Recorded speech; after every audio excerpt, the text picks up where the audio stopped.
Patients are being left with serious complications from fake dentists, and health officials are sounding the alarm.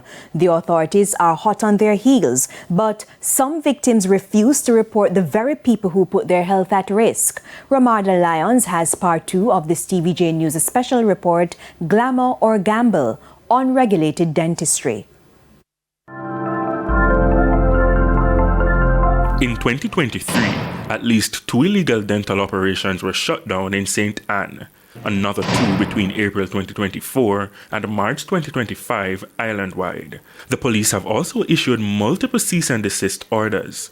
But here's another case those didn't deter. This woman recalls an experience with an unlicensed dentist in Kingston. She paid him to do an extraction, but she ended up at the Kingston Public Hospital and was then referred to another facility for an urgent fix. God have mercy, it will mash up my teeth. Went to the like with nerves. Jesus Christ. The pain she endured was because the extraction wasn't complete. It was discovered that a piece of the tooth was left in her gum.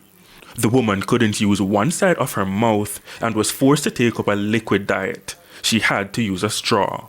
2 weeks I can't eat. I said I can't take the pain no more and probably me end up.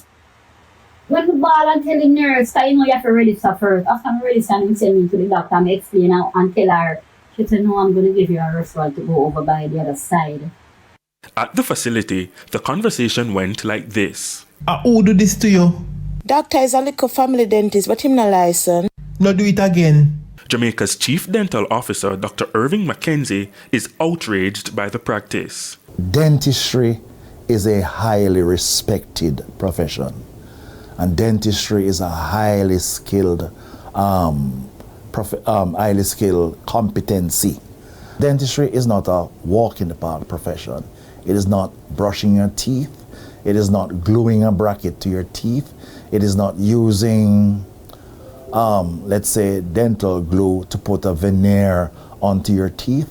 Is a serious profession that involves, if you use the ILO, that's the International Labor Organization, you learn that dentistry, it has to do with the diagnosis, treatment, management of patient, using dental sciences in terms of what it is you do.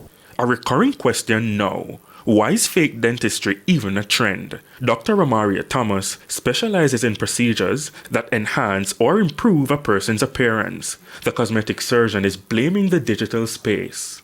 The rise of social media and social media influencers impact a lot of what beauty is and what are the trends that people should follow nowadays. So this bright white smile coming from the veneer trend is definitely linked to social media. Also, with the work at home phenomenon, we have a lot of people now looking for secondary skills and secondary jobs that they can get qualified for easily and to earn an income. So that's what we're seeing combining to get persons being these fake veneer techs and fake dentists and all those things coming to the forefront.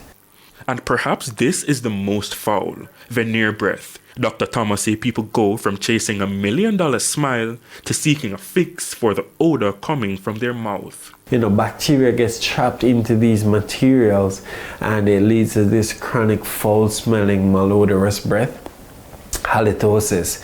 I think it's one of the #1 issues that they face very early on, and then after a while, the damage to the teeth, you know, all those other issues will come to the forefront. In the meantime, a stern warning to the fake dentists. For those who out there who wish to make a little money out of dentistry, the law is coming after you. That could take a while. There's the issue of victims who aren't willing to go to the police. Think of this scenario. There's a case being built against person A. Person B and person C were wronged by person A. However, persons B and C have no interest in going on record to say anything about their experience with person A. I visited the legal chambers of Cuff and Shaw in St. Catherine. Attorney at law Alexander Shaw says that kind of reluctance is a major problem. If it is that persons who engage these individuals are not willing to assist with the investigative process, as well as to avail themselves as witnesses to testify, then the case is going to fall short, because there is going to be great reliance on these individuals who engage these persons. There's been a noticeable increase in registered dentists across the island in recent years. 2022, 710. 2023, 748. 2024, 784. A 10% increase across 3 years. But clearly, there's a pull to the unqualified. In part 3, we explore legislative changes. Romarda Lyons, TVJ News.